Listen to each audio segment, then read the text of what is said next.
Et bonjour à tous. Voilà, je vous souhaite un bon dimanche. Merci d'être là avec moi pour qu'on puisse célébrer ensemble ce culte. On va avoir un moment de louange. Je vous ai préparé quelques chants. Ensuite, on se retrouve pour le partage de la parole de Dieu.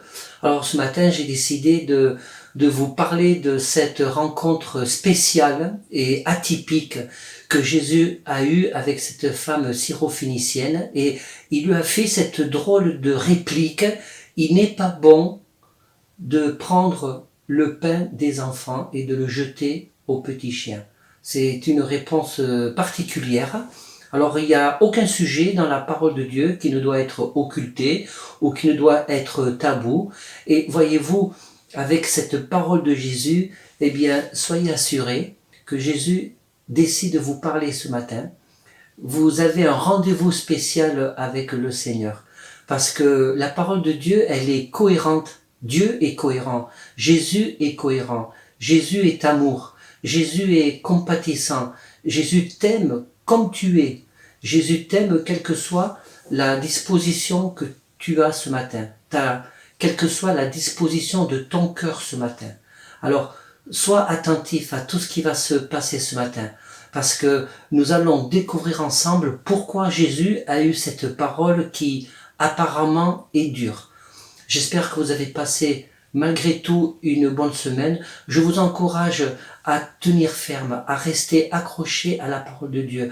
Pour ceux qui ne connaissent pas ou qui ont une première approche, continuez à lire la Bible, continuez à plonger vos regards, à prendre du temps pour lire la parole de Dieu. Voilà, je vous dis à tout à l'heure, après ce moment de louange. Soyez bénis. Amen.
Gloire et l'honneur.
voyant, nous retrouvons la force de vivre.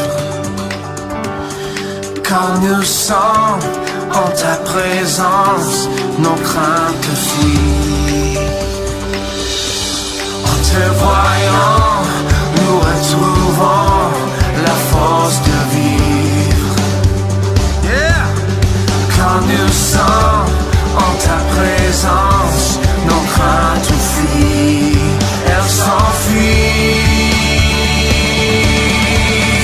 Hosanna, Hosanna, tu es le roi, le sauveur, à toi la gloire et l'honneur. Hosanna, Hosanna, nous t'accueillons parmi nous, sois le bienvenu, oh Jésus. Hosanna, Hosanna, tu es le roi, le sauveur, à toi la gloire et l'honneur.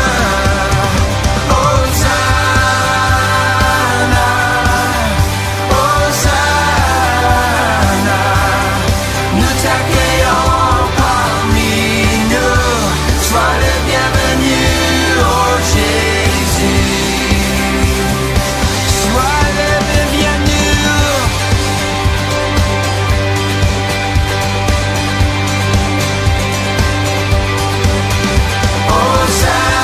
Hosanna, Hosanna, Hosanna,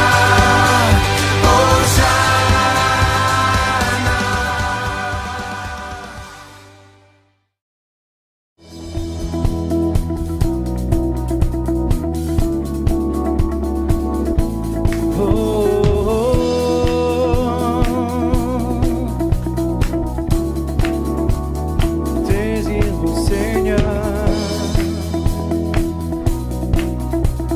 sois élevé.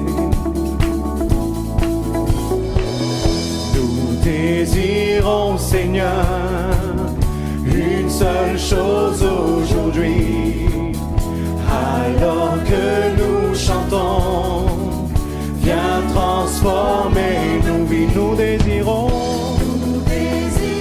Seigneur, une seule chose aujourd'hui, alors que nous chantons, viens transformer nos vies. Élève-toi, élève-toi, élève-toi, élève-toi, et viens dans ta main couronner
reconnaissant, oui,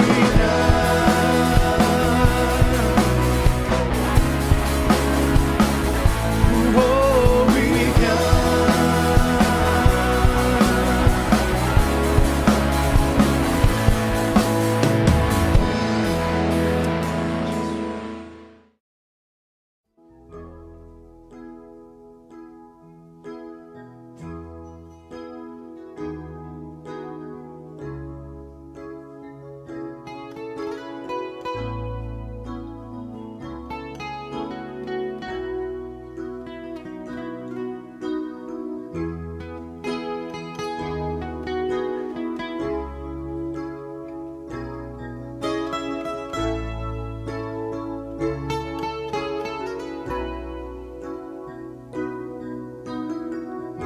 Je veux chanter un chant d'amour pour mon Sauveur, pour toi Jésus. Merci pour ce que tu as fait. Tu es si précieux,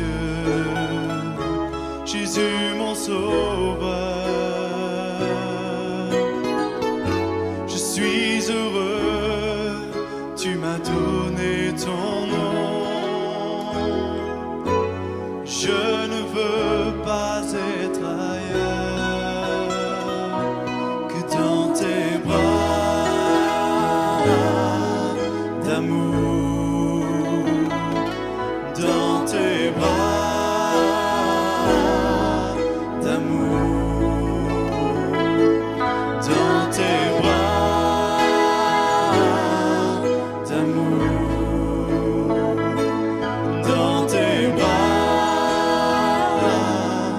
d'amour, tout près de toi, contre ton cœur, dans tes bras d'amour.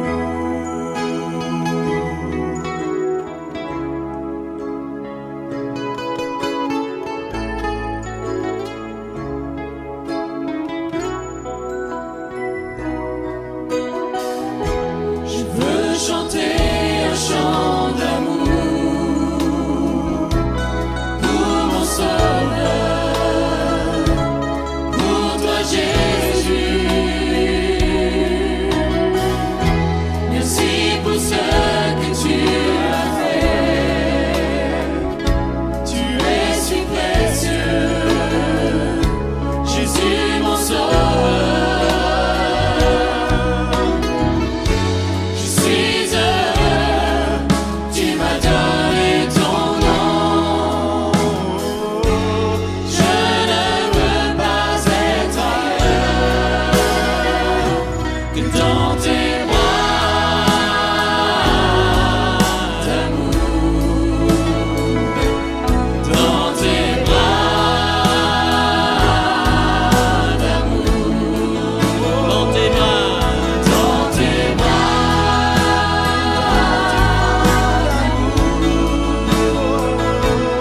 dans tes bras d'amour, tout près de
Seigneur, il n'y a qu'une place qui soit juste pour un adorateur.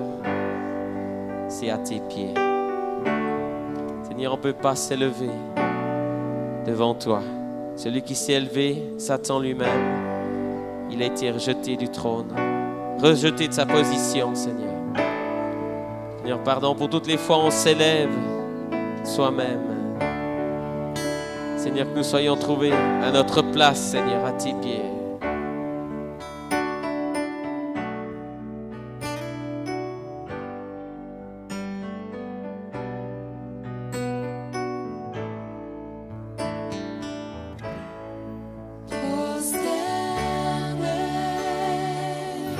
Nous confessons, tu es Dieu. En ce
prosternés, adorants. Le Seigneur, il est le Tout-Puissant, il est digne d'être adoré. Je vous invite d'abord à prier avec moi avant ce partage de la parole de Dieu. Seigneur, nous nous prosternons devant toi. Je me prosterne devant toi. Je te demande de venir à mon secours pour que cette parole puisse être partagée, ne puisse pas être uniquement une parole étant le fruit de ma réflexion personnelle, mais que ce soit vraiment une parole qui vienne de toi pour qu'elle puisse nous éclairer, qu'elle puisse toucher les cœurs, Seigneur. Merci pour ces moments que nous passons ensemble. Merci pour cette liberté que nous avons chaque jour de la semaine de nous approcher de toi et en particulier ce matin tous ensemble. Amen. Voilà.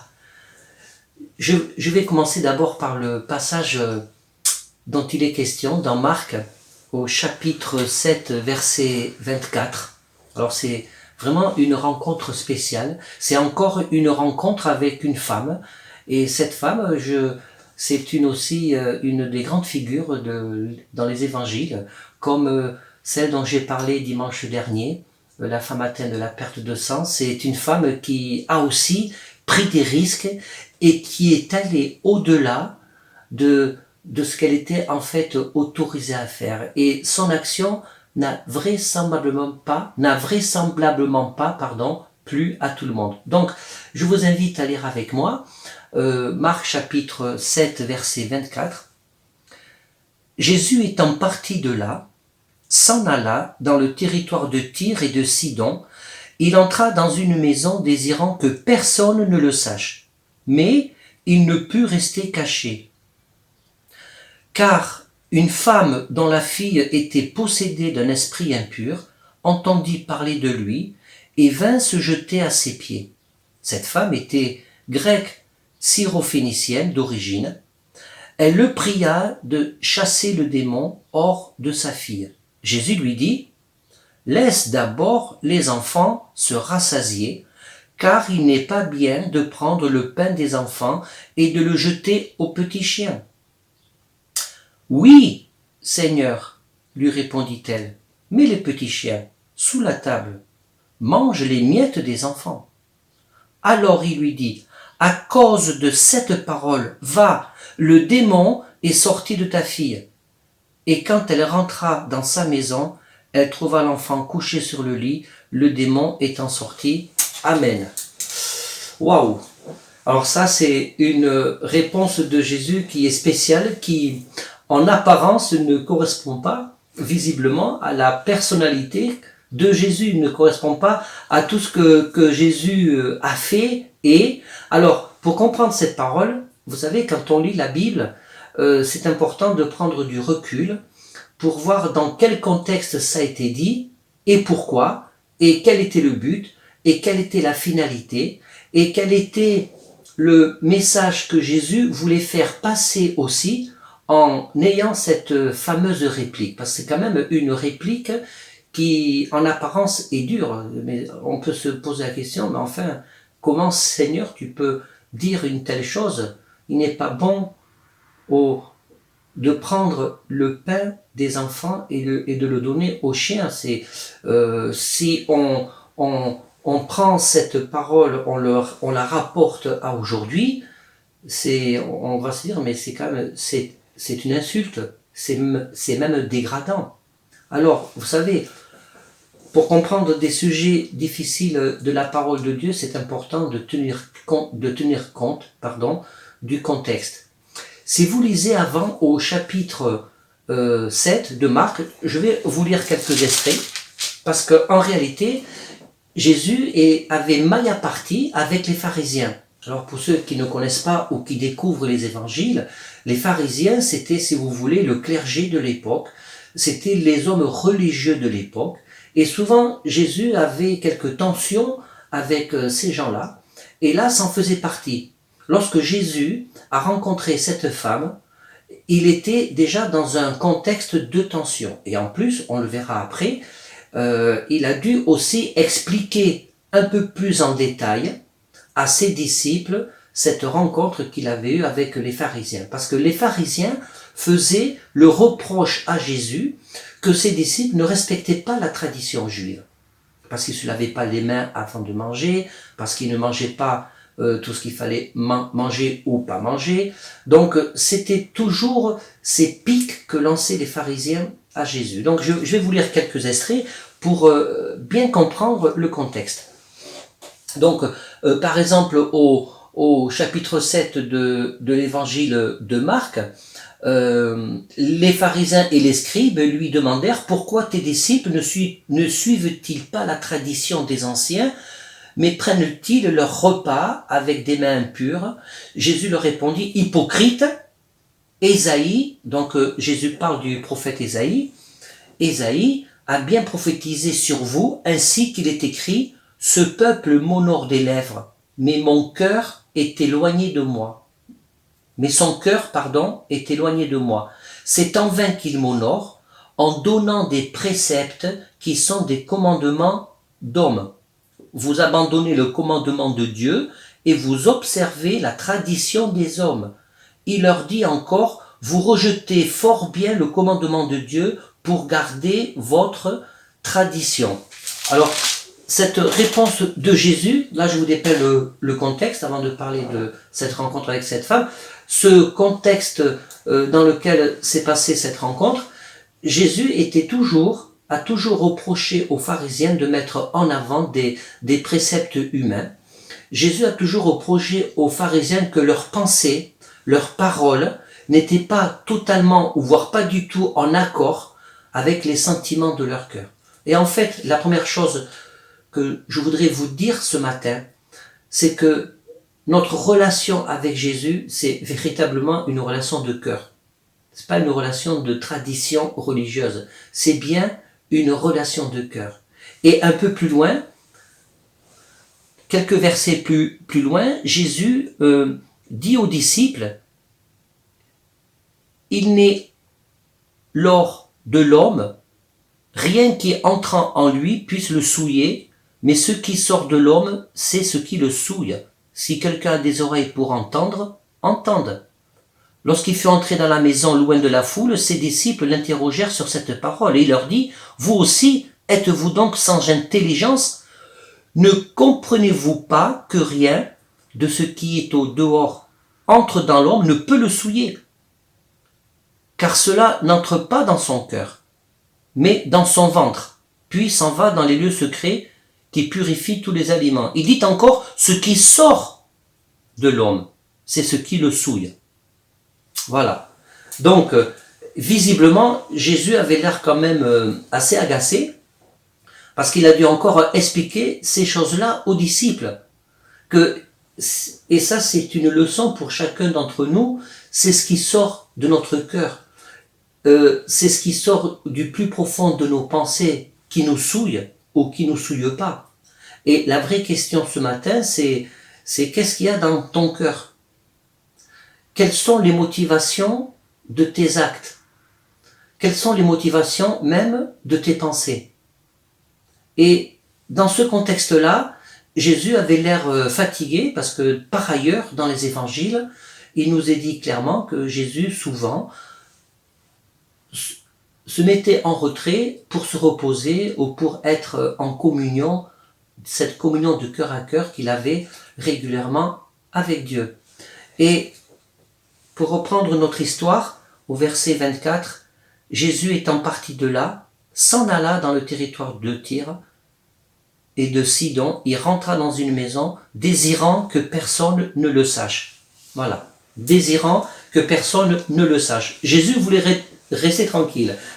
Alors, à chaque fois que Jésus veut rester tranquille, il y a toujours quelqu'un pour l'importuner. Et là, il y a cette femme qui rentre dans cette maison. Alors ça peut paraître curieux, vous savez que les maisons à l'époque, eh bien, c'était pas comme aujourd'hui, il n'y avait pas d'interphone, il n'y avait pas de portail, il n'y avait pas de clôture. C'était souvent des maisons où la seule pièce à vivre, eh bien, c'était à la fois la chambre à coucher, la cuisine, l'endroit où on se lavait. Donc, c'était des espèces de grands carrés. Il y avait que les gens qui étaient riches, qui avaient des moyens, qui faisaient partie des hautes sphères de la société, qui avaient plusieurs pièces dans la maison. Mais les maisons traditionnelles du peuple, c'était juste une sorte de carré, une pièce unique en fait, une pièce de vie unique. Et cette femme, puis il n'y avait pas de porte. où c'était souvent un rideau, donc les gens rentraient comme ça, les uns chez les autres. Il n'y avait pas cette histoire de toujours taper à la porte. Et donc, cette femme, elle est rentrée rencontrer Jésus. Et cette femme savait que ce qu'elle faisait, c'était plus que limite. Parce que le contexte historico-religieux nous apprend, et c'est aussi pourquoi Jésus a été un petit peu dur avec les pharisiens, et qu'il a essayé d'une certaine façon, mais claire, de les recadrer dans leur foi, dans leur approche avec Dieu. Alors, en reparlant de recadrage, en tant que chrétiens, nous devons accepter de nous faire recadrer par la parole de Dieu. Vous savez, je m'adresse à ceux qui marchent avec le Seigneur depuis un certain temps, pour que nous puissions grandir dans l'amour de Dieu, dans la connaissance de la parole de Dieu. Il y a une seule personne à qui nous devons nous confronter, c'est bien à Jésus. C'est à Jésus à qui nous devons nous confronter, à ce Jésus qui nous est révélé dans la parole de Dieu. Parce qu'en nous confrontant à Jésus, eh bien, et avec un cœur ouvert, bien, ça nous permet de réévaluer, de réajuster notre position, notre façon de croire. Et donc, cette femme, en se présentant à Jésus, elle s'est confrontée à Jésus. Sauf qu'il y a un problème. C'est que dans le contexte de l'époque, le peuple juif était le peuple élu, ce qui est vrai.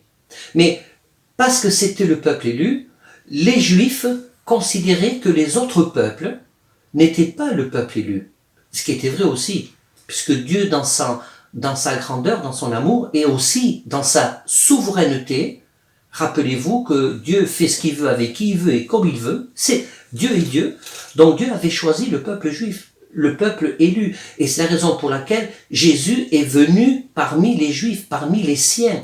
Et donc, ce peuple qui savait qu'il était élu, donc, de fait, considérait les autres peuples comme des moins que rien, Donc, il est considéré comme des chiens. Et c'est ça, le contexte. Les autres peuples étaient considérés comme des chiens vis-à-vis des Juifs. Et donc, cela nous rappelle aussi cet ordre des choses que Jésus, il est venu d'abord parmi les Juifs, et c'est parmi les Juifs, il a choisi des apôtres juifs pour leur enseigner sa parole et pour que, à leur tour, ils puissent ensuite propager le message de la croix, le message du salut, en dehors du peuple juif jusqu'aux extrémités de la terre. Et donc, cette femme qui s'est approchée de Jésus, son seul objectif, c'était Jésus. Le seul objectif de cette femme, c'était de s'adresser directement à Jésus. Et la réponse qu'a fait Jésus envers cette femme, parce que la Bible nous dit qu'elle était grecque syro-phénicienne, donc elle n'était pas du tout juive. Donc elle le pria de chasser les démons hors de sa fille. Jésus lui dit, laisse d'abord les enfants se rassasier, car il n'est pas bon de prendre le pain des enfants et de le donner aux petits chiens. La motivation de cette femme, c'était pas elle-même en fait. La motivation de cette femme, c'était que sa fille, qui était possédée par un démon, puisse être sauvée par Jésus. Elle avait entendu parler de Jésus. Comme dimanche dernier, je parlais de la femme atteinte de cette perte de sang, elle avait entendu parler de Jésus. Elle savait que Jésus pouvait faire quelque chose pour sa fille. Et elle a bravé aussi certains interdits. Elle s'est jetée aux pieds de Jésus. Elle s'est prosternée aux pieds de Jésus pour espérer que Jésus puisse faire quelque chose envers sa fille. Alors la question que je me pose, c'est quand nous nous approchons de Jésus, de quelle façon nous nous approchons de Jésus? Est-ce que nous nous approchons de Jésus d'une façon religieuse ou d'une façon désinvolte ou simplement par habitude parce qu'il faut le faire, ou on le fait vraiment comme on l'a chanté tout à l'heure avant ce message, prosterné, adoré? Est-ce que dans ta vie chrétienne, des moments de ta vie chrétienne, tu arrives à te poser pour te prosterner, pour te mettre au pied de la croix, pour supplier Jésus d'intervenir dans ta vie? Parfois, nous faisons des prières un petit peu à la va-vite, mais est-ce que la façon dont tu pries est une supplication?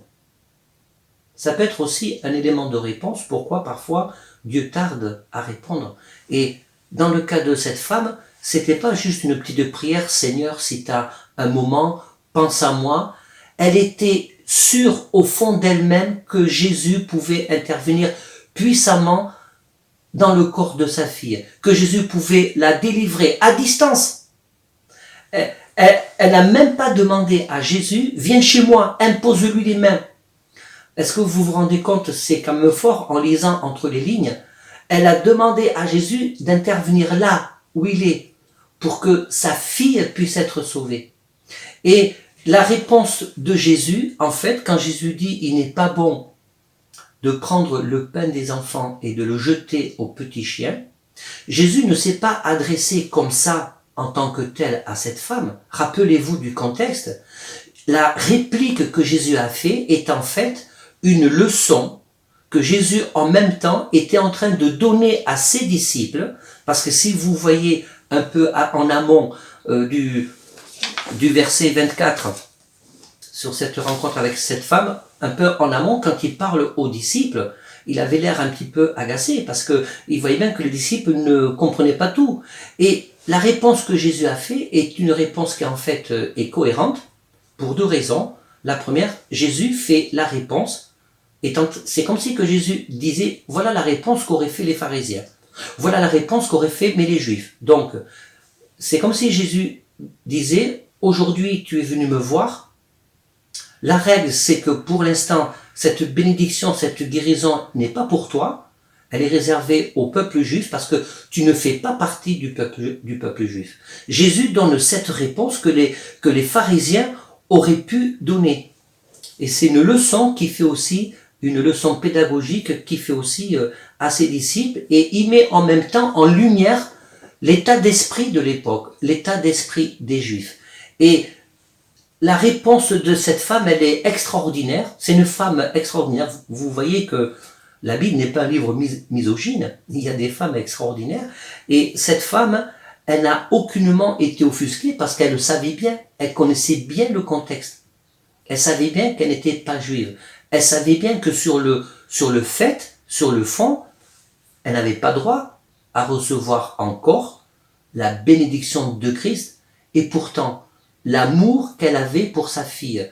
Vous savez, ce qui l'a motivée, c'était l'amour qu'elle avait pour sa fille. Elle ne supportait plus de voir sa fille agitée comme elle était par un démon. Donc, c'est ça qui l'a motivée. Et la question que je vais vous poser aujourd'hui, qu'est-ce qui vous motive à vous approcher du Seigneur? Quelle est la motivation profonde qui vous invite à vous approcher du Seigneur? Qu'est-ce qui fait que vous continuez à marcher avec le Seigneur? Et cette femme, elle a dit cette réponse extraordinaire, il n'y a aucune vexation, elle ne s'est pas vexée, parce qu'elle a compris ce que Jésus voulait dire en fait. Pour ça c'est important que nous puissions comprendre, elle ne s'est pas vexée, et elle a prononcé ces paroles de foi, oui mais Seigneur, les petits chiens peuvent manger les miettes des enfants. Alors, je voudrais un petit peu décortiquer la réponse de cette femme.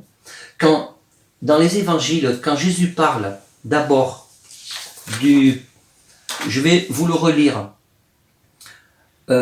au verset 27, laisse d'abord les enfants se rassasier.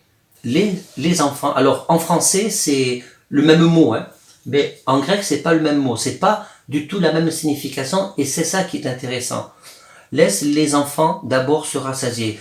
Quand Jésus parle, laisse les enfants d'abord se rassasier, il parle du peuple juif. La signification dans ce cadre-là du mot enfant, c'est pas enfant par filiation, c'est pas comme j'ai 3 fils, je suis le géniteur de mes 3 fils, je suis le père de mes 3 fils, c'est pas dans ce sens-là, c'est enfant dans le sens héritage. Les enfants, il parlait des enfants du peuple d'Israël, des descendants d'Abraham, des héritiers de la promesse du salut que Dieu avait mis en place en la personne de Jésus. Donc Jésus dit, mais laisse, autrement dit, Jésus est en train de dire, laisse d'abord le peuple juif élu profiter des bénédictions que je suis venu apporter. Et cette femme répond,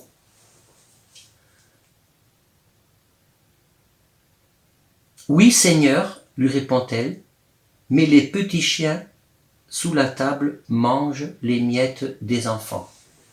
Alors, le mot enfant prononcé par cette femme, c'est pas le même sens que le mot enfant prononcé par Jésus. Le mot enfant prononcé par cette femme, c'est dans le sens premier du terme. C'est la signification, c'est bébé, c'est petit enfant, c'est enfant attendrissant. Alors, nous voyons que la réponse de cette femme, elle est quand même forte. Première chose, elle n'est pas vexée. Elle reconnaît cet ordre des choses que Jésus est d'abord venu parler aux Juifs.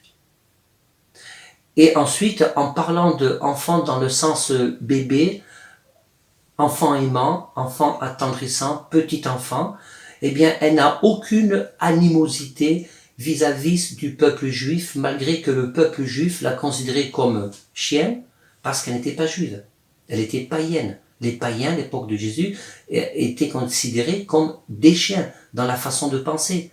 Et cette femme, non seulement elle était en train d'implorer Jésus, elle espérait que Jésus allait la sauver, allait sauver sa fille, mais en plus elle n'avait aucune animosité envers ce peuple qui la dédaignait et ce peuple qui avait une déconsidération extrême envers cette femme et envers ceux de sa nationalité ou de ses origines. Et lorsque le mot manger les miettes, lorsque la femme dit je me contenterai de manger des miettes, alors le mot manger, la métaphore du mot manger dans le texte, c'est dévorer. C'est dévorer, c'est ne rien laisser. Autrement dit, cette femme était en train de dire à Jésus, quelle que soit ta bénédiction, ça va me suffire. Je vais pas en perdre une miette. Je vais le prendre tout pour moi. Je vais me contenter de ce que tu me donnes, parce que dans ce que tu me donnes, ça va suffire à résoudre mon problème. Ça, c'est une foi extraordinaire. Lorsque nous demandons quelque chose à Jésus, on veut toujours souvent tout obtenir et tout d'un coup. Et là, cette femme se contente de miettes. Et Jésus a été impressionné par la réaction de cette femme.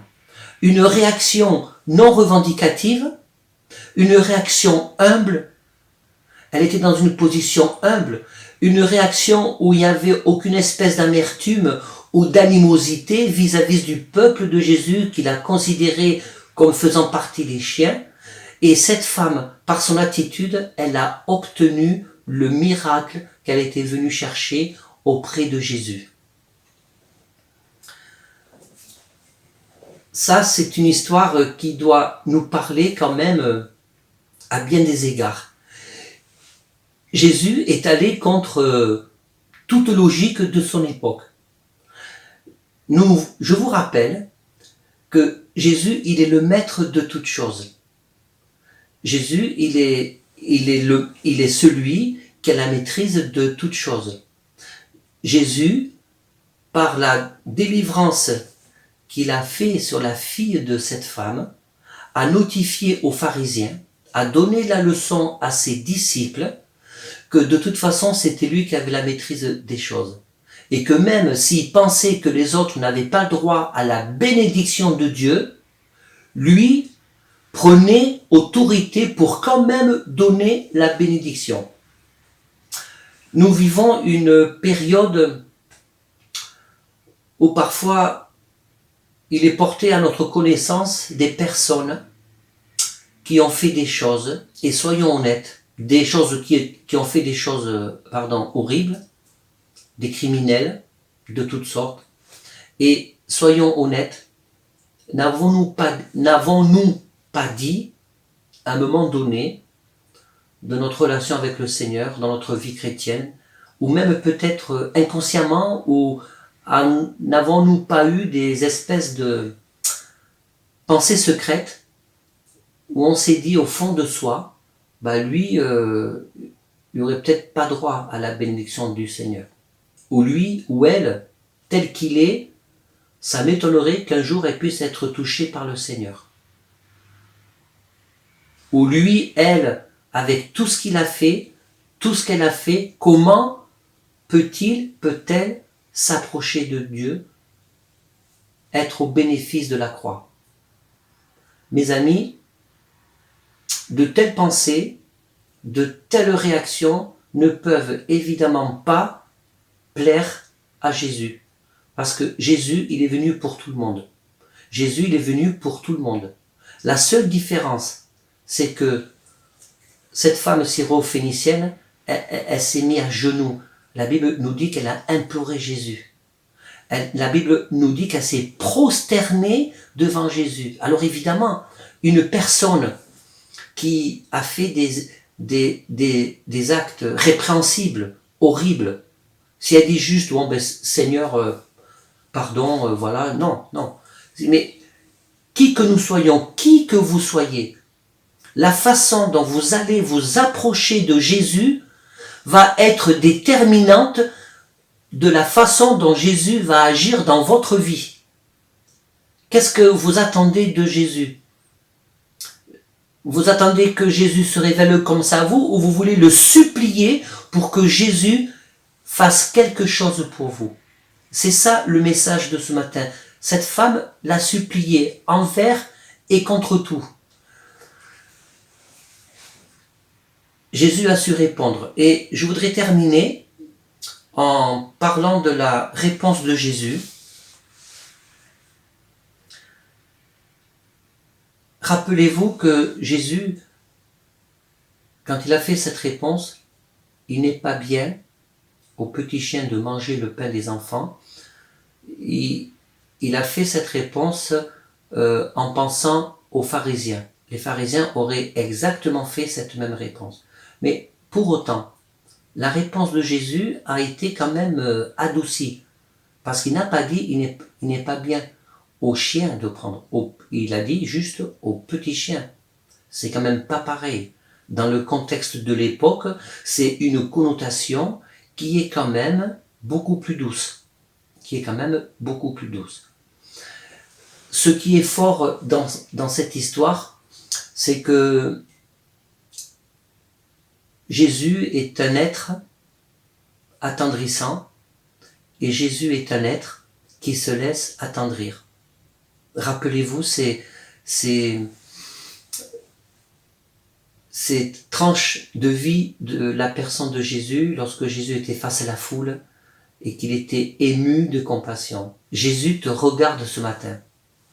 Jésus, quand il te regarde, il est ému de compassion. Quoi que tu aies fait, quelle que soit ta condition, Jésus est ému de compassion.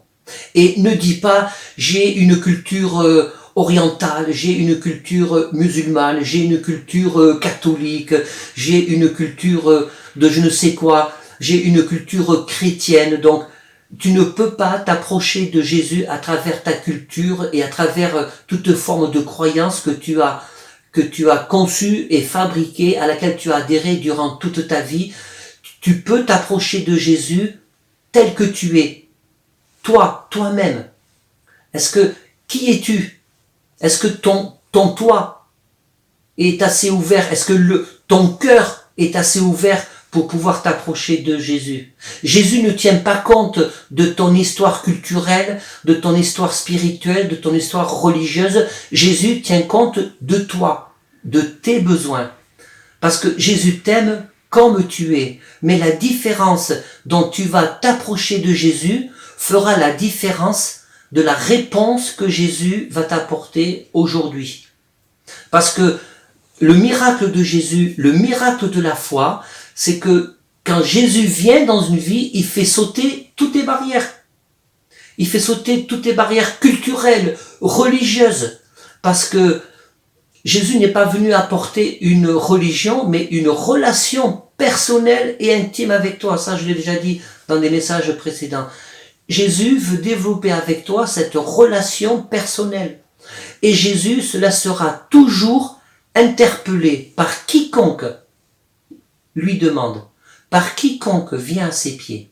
Et pour venir aux pieds de Jésus, eh bien, il nous a laissé sa parole. Pour venir aux pieds de Jésus, c'est prendre le temps aussi de s'isoler et de lui parler. Il n'y a pas de processus religieux pour parler à Jésus.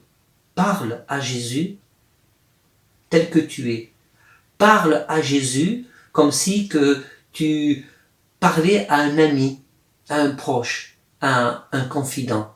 Parce que c'est ce qu'il est, Jésus.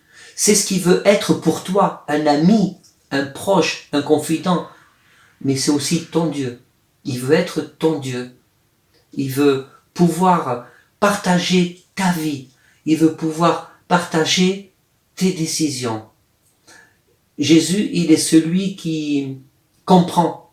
Il est un bon pédagogue. Et la façon dont tu vas t'approcher de lui, il va se laisser faire. Pourvu que ce soit véritablement sincère. Pourvu que du fond de tes tripes, il puisse voir que tu veux vraiment entamer une relation avec lui. Parce qu'il est vraiment la solution. Parce que dans tes souffrances, dans tes solitudes, lorsque tu es seul, lorsque tu es face à toi-même et que tu te rends compte que tu es seul face à tes souffrances, que tu es seul face à toutes sortes d'incompréhensions dont tu es victime, quand tu es seul et que tu te rends compte que tu ne sais pas comment te sortir d'une situation, tu ne sais pas comment te débarrasser de ces sentiments d'angoisse qui sont en permanence dans ta vie, viens à Jésus. Implore Jésus. Je vais vous laisser rester connectés. Je vais vous laisser avec ce chant qui nous parle de cette relation justement intime avec Jésus, de ce chant qui va vous aider à implorer le Seigneur. Et en écoutant ce chant, vraiment, vous pouvez l'écouter comme une prière. Je vous invite d'ailleurs à l'écouter comme une prière. À tout de suite, ne quittez pas, je vous reprends.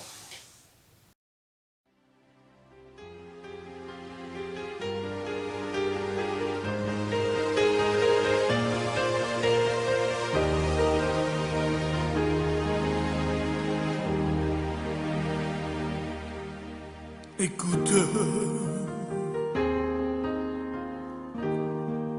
quand tu es dans la tristesse,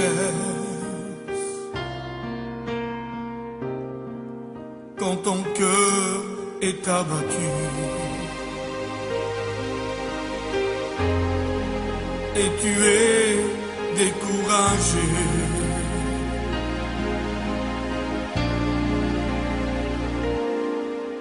écoute, quand tu n'as plus d'espérance et personne pour te confier, quand tu pleures de douleur, tu dois savoir qu'il y a quelqu'un pour toi, c'est Jésus. Il connaît tes problèmes,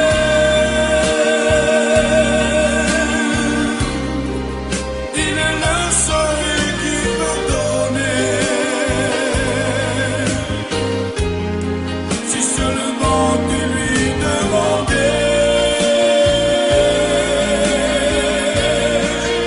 Essaye de te confier à Jésus. Essaye de le prier,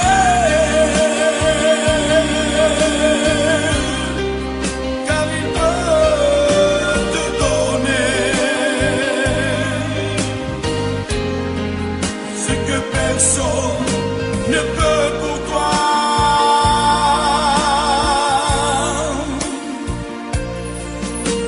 Écoute, quand tu es dans la tristesse, quand ton cœur est abattu,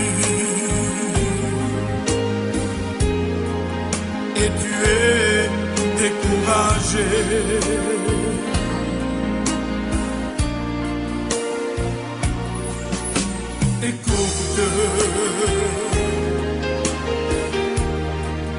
quand tu n'as plus d'espérance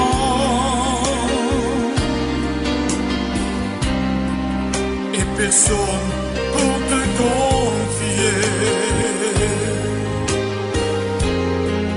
quand tu pleures de douleur, tu dois savoir qu'il y a quelqu'un pour toi, c'est Jésus. Il connaît tes problèmes, il est le seul qui peut donner, si seulement tu lui demandais. Essaie de te confier à Jésus, essaie de le prier.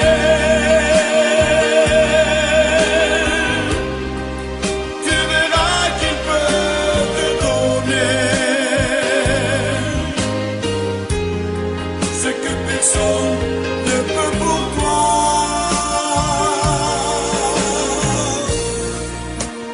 Viens à Jésus.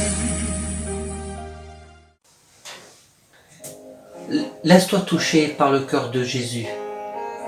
Demande au Seigneur de se révéler pleinement et puissamment dans ta vie.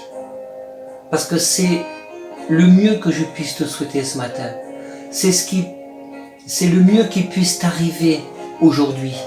Que tu puisses te laisser toucher par le cœur par la main puissante de Jésus.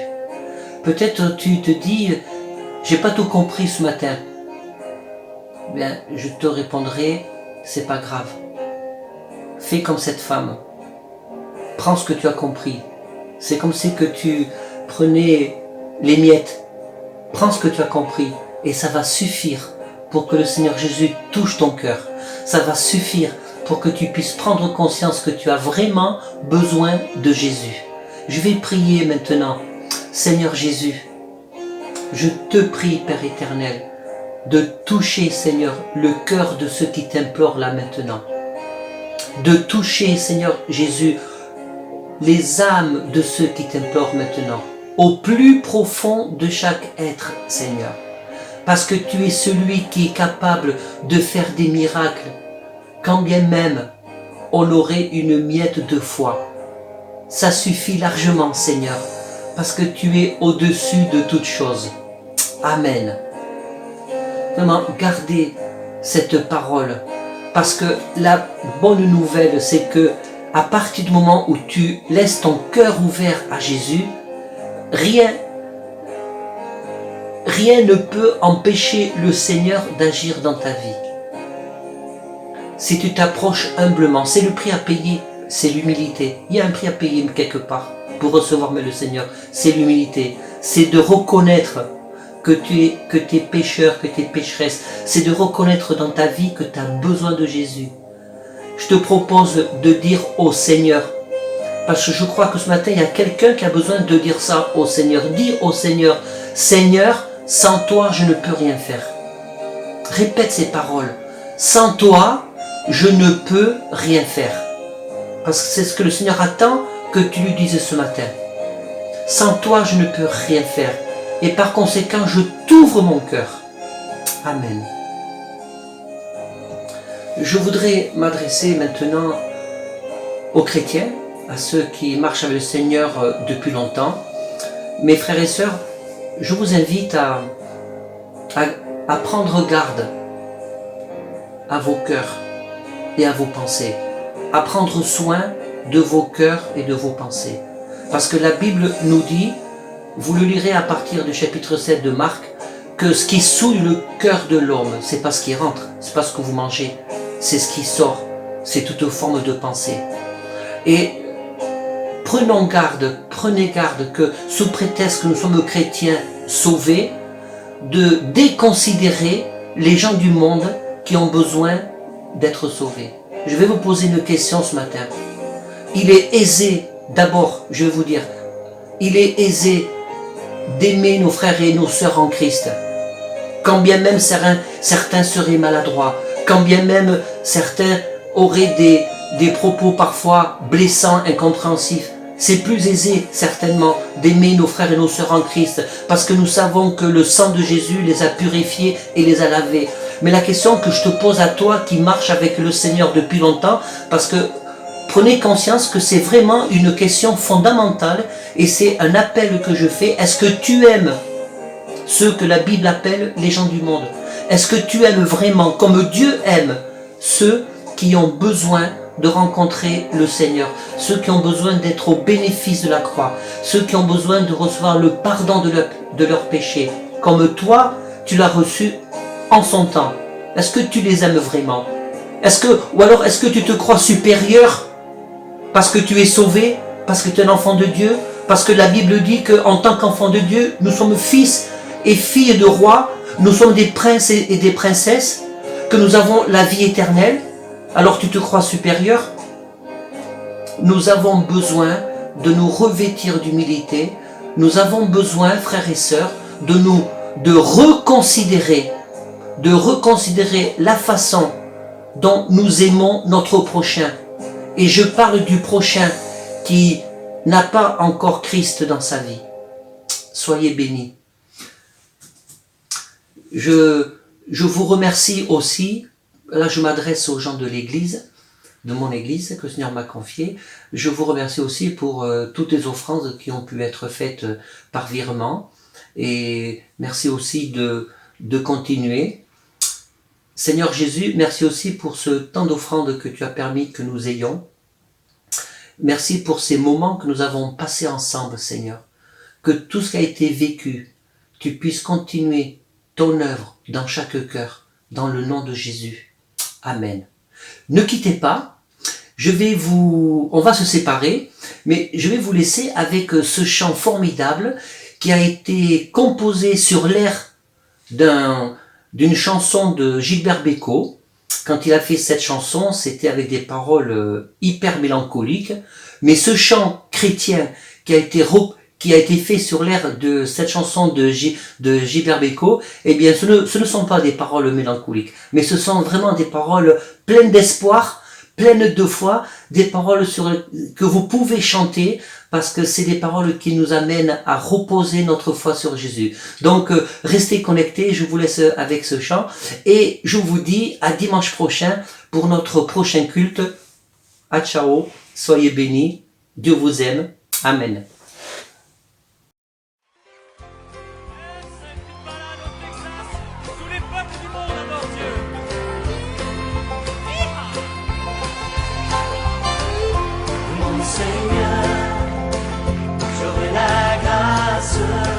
Chercher encore ces vastes desseins de mon Seigneur. J'aurai la force de marcher encore sur le même chemin. De mon Jésus, j'aurai l'amour, la nuit, le jour, et jusqu'au bout du matin. De mon Jésus,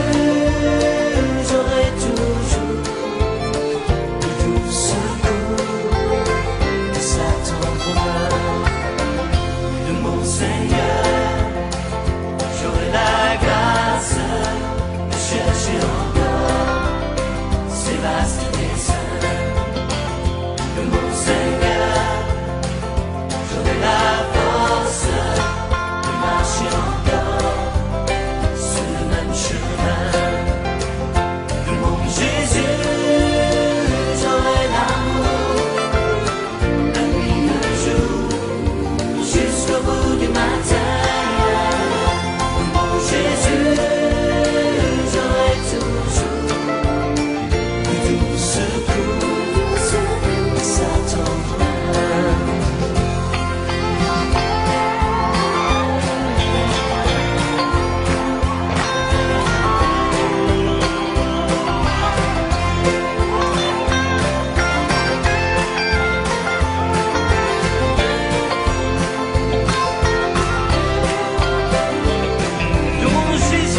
j'aurai la grâce de chercher encore ces vastes desseins de mon Seigneur. J'aurai la force de marcher encore sur le même chemin, de marcher encore.